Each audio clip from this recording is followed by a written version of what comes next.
How you doing? Good. How you doing today? Good. Well, first off, I mean, I knew towards the end of the game, John Rice took a pretty hard hit. His leg kind of went in an awkward way. Can you provide an update on his status and how he's doing today? He's getting evaluated, and again, Coach Mazan's going to address that tomorrow. So he'll address all that. When you look at the position, the quarterback position, Timmy and Dylan, you talked about them before. I know what they did. What do they need to do in situations like that, if John goes down and stuff like that, that they need to step up and be able to and help out? No, 100%. And the thing is that I've been really grinding, and as a staff, we've been grinding on Timmy McClain to really become. I mean, that's what I've talked to you guys about, about becoming a true quarterback. You know, he's in his past, he's ad-libbed a lot, and he did that when he first got here in the spring. And he has really done a very good job this fall camp of grinding through the details of playing quarterback. And we've been hard on him about that. But you got to see him play some at Kent State, against Kent State, and he has improved tremendously with all that. And I tell him he's one snap away, ready to go.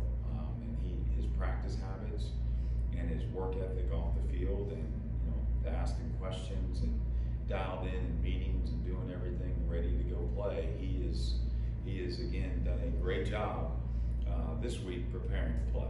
And pregame warm-ups, he was spinning it really, really well. And so I'm excited about where he is. As the number 3 quarterback, where Dylan is right now, Dylan has not gotten. You don't get as many reps in practice, and that's with everybody in college football. Your number 3 quarterback just doesn't get as many reps, and you try to get him in to be ready in case you get to that situation, which I have before in my career. I've had where the 3rd guy's got to go play. I've had it where the 4th guy's got to go play. So I've had it where our wide receivers got to play quarterback. But the bottom line is that we got to do what we got to do to get those guys ready when it's their time. You had only just 1-3 now. You were able to move the ball down the field a lot, but you were 1 of 5 in the red zone. What do you need to see execution-wise to clean it up? Well, one of them was at the end of the game, so we kicked the field goal. So that was one of those situations. But the interceptions, and again, those weren't interceptions; they were tip balls that were thrown pretty darn good. And ball security comes down to also the discipline of making the catch. And we got to catch the football when we have it in our hands, especially in the red zone when it gets tight windows, different situations. We got to catch the ball, and that would have definitely equaled points 100% for us instead of 2 turnovers. The thing that hurt us last year at UCF was turnovers in the red zone, and it hurt us with our stats in the red zone. We said we have to improve on that. Our ball security all the way around at every position has gotten tremendously better, and I was excited to see us in critical situations in that game really hold on that ball when they were a team that really did a good job stripping the ball and making turnovers happen, and that's what Boise is known for. So again, in the red zone, we've got to go score touchdowns and continue to get better at that. During fall camp, I don't know if there's a percentage per se, but what sort of exposure did Timmy have running with the first team? Oh, we mixed him in with the first team.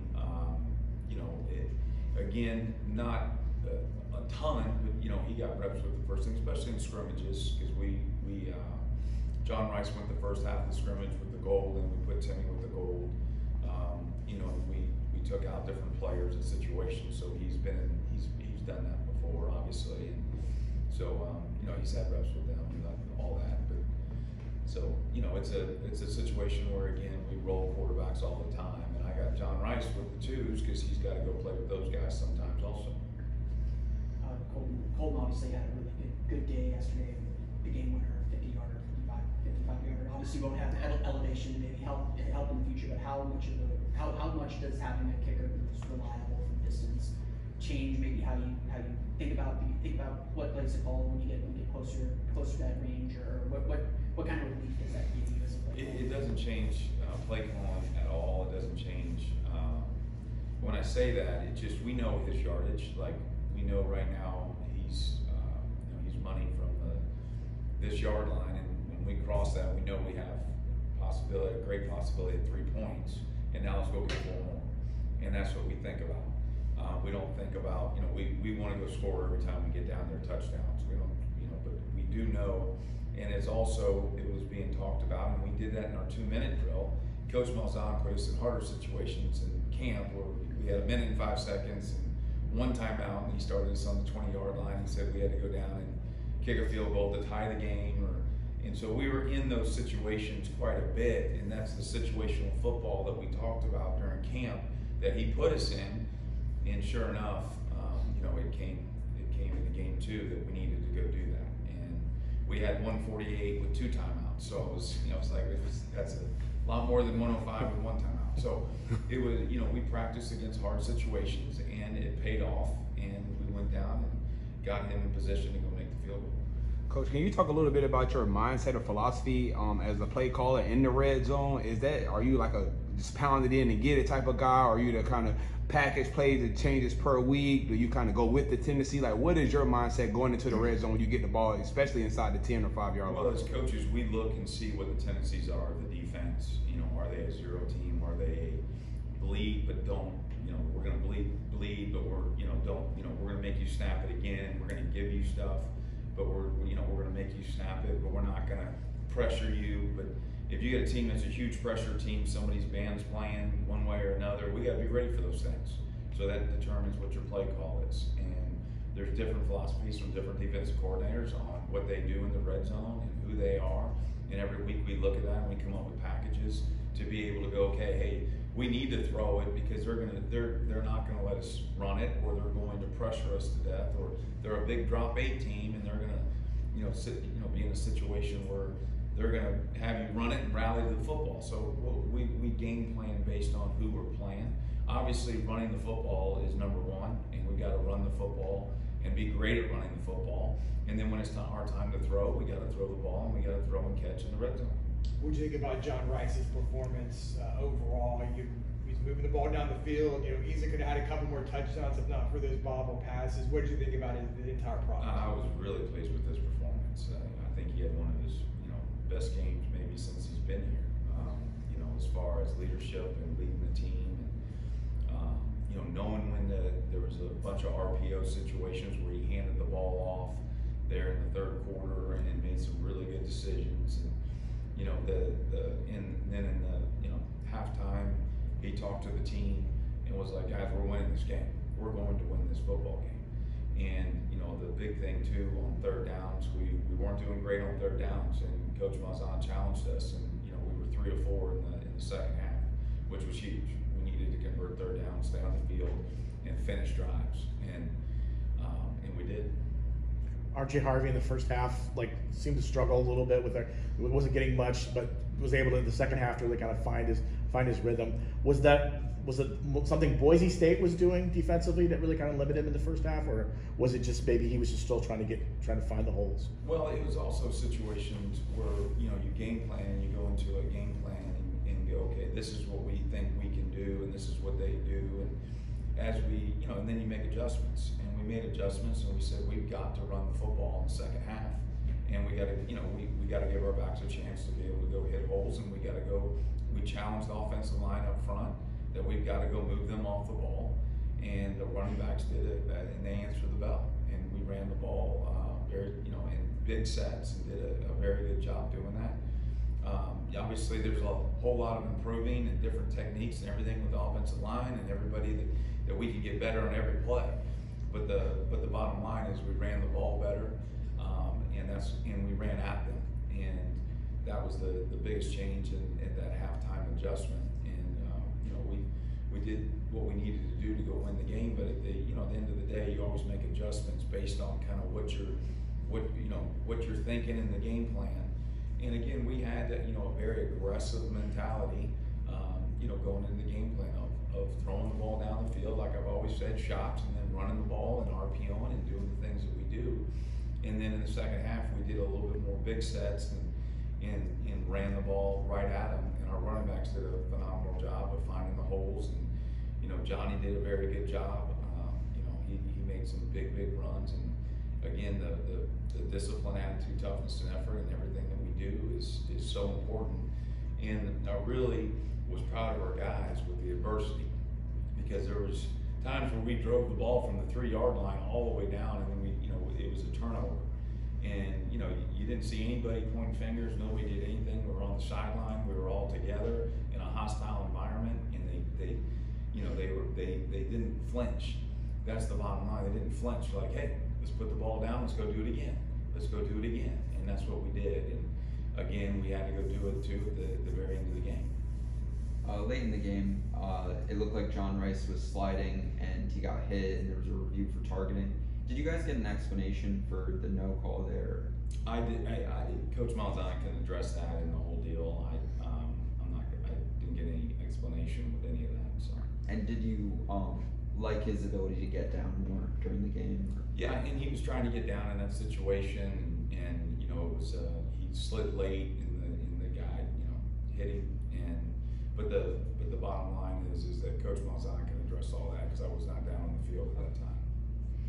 I was going to ask about that play too, considering that there's the element of not wanting to give Boise extra time by going out of bounds and by trying to get as close as you can for Colton to kick a field goal. Did you think that he made the correct decision in that sense? No, we wanted him to get out of bounds, and I think he was thinking the angle of the tackler was going to keep him from getting out of bounds, and he was thinking in his mind at the last second slide, where you just go run out of bounds and stop the clock, so we have options. Obviously, this year you're going to be introduced to a lot of new stadiums, a lot of new environments that everyone in the program is not familiar with. How important was it to go into a hostile place and a tough place to play like Boise and just kind of get a feel for what it's going to be like week to week? Yeah, and we brought it up during training camp, and we said, guys, we got to be road warriors, and there's going to be all different kinds of fields, there's going to be all different kinds of stadiums, there's going to be all different kind of weather, there's going to be all different kinds of things, and we don't let any of that stuff bother us, and be who we are, stick together, don't flinch, no matter what happens during those games. And the bottom line is, again, go do our jobs and go execute. And there's going to be some games that could be high scoring, huge games, and situations where we got to throw touchdowns every single time or whatever the situation is. But the bottom line is we got to find a way to win on the road in hostile environments, and we did that. And that was a big test, and the adversity that you go through of that feeling of just being a 1-point game, and we're right there to go score, to go up, and it doesn't happen, and to come back and don't flinch and just be guys, it didn't happen. Well, as soon as we get the ball back, we're going to go down there and go score. We're going to go find a way. Coach, can you talk about some aspects of Timmy McClain's game that you really, really like, and some things that you feel like he can get improved on, and some things that you'd like to see if he has to take that snap and lead the guys this week? Yeah, the thing with Timmy that he's improved on, he is a very accurate quarterback down the field. And he has sat in the pocket and done a very good job of going through his progressions, and has improved tremendously from January till now, and understanding where to go with the football. And in the spring, where he was in the spring, he wasn't ready. He just wasn't. And he has really worked all summer and all fall to put himself in a position where, and again, like I said, his off the field stuff that he's been doing and his attention to detail has gotten so much better. I'm excited to, I was excited to go see him play when he got in against Kent State and executed the offense and took 2 drives down there and scored. And I was really excited to see him go execute the offense.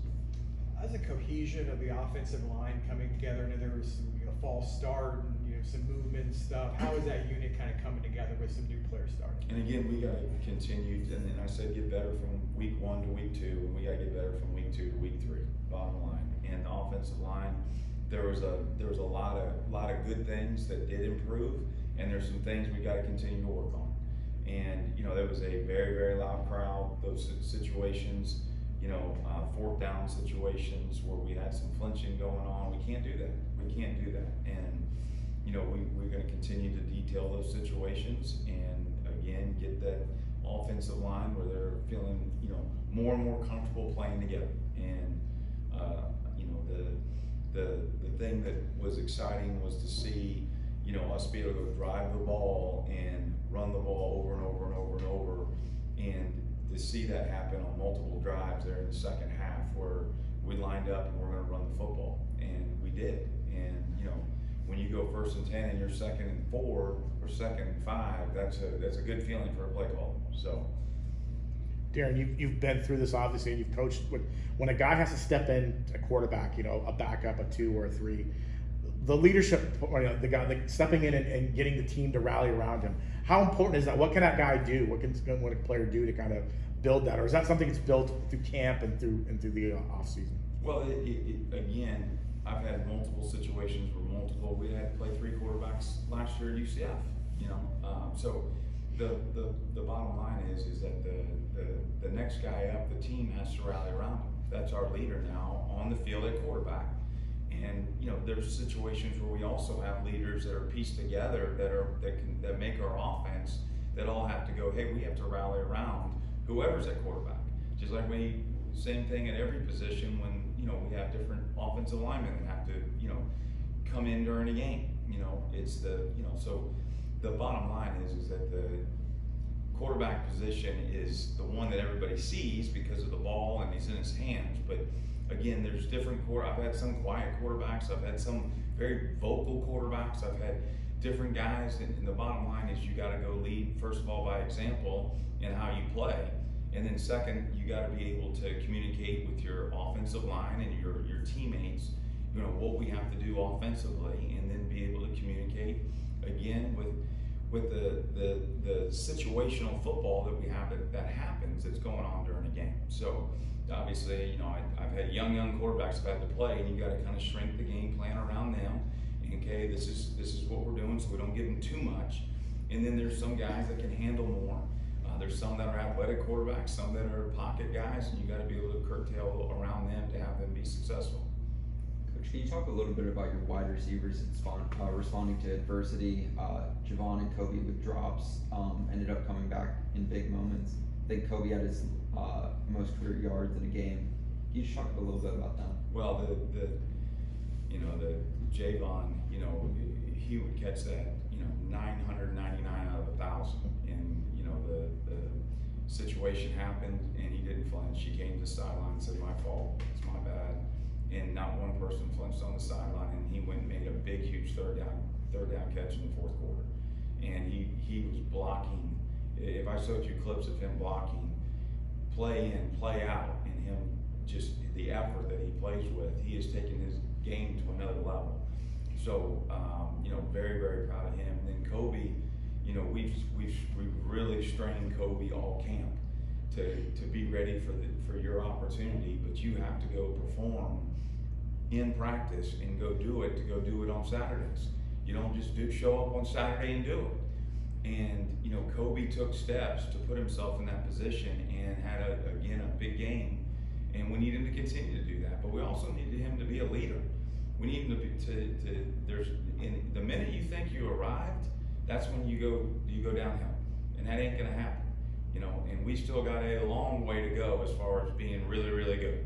And so you have a big game, that's great. Next week it might be you gotta block the whole first half because the ball just doesn't go your way. So again, it's all about us. It's all about us being together, and being unselfish, and again bringing our A game every single snap. We've asked about John Rice of his health stats a couple times, but what about RJ Harvey? And I know he had an issue with his hip and his side at some point in the 4th quarter as well. Yeah, and he finished the game, and he's a warrior. There's a lot of guys probably wouldn't play, and he's not coming out. He didn't want to come out of the game. So, really, really proud of him and who he is. And, he made some key blocks too, pass protection wise there at the end that were huge. We're all in it together. So all 11 have to go perform every single snap to go win football games. Yeah. Thank you guys. I appreciate you. It's totally good. AKA, stop acting like John.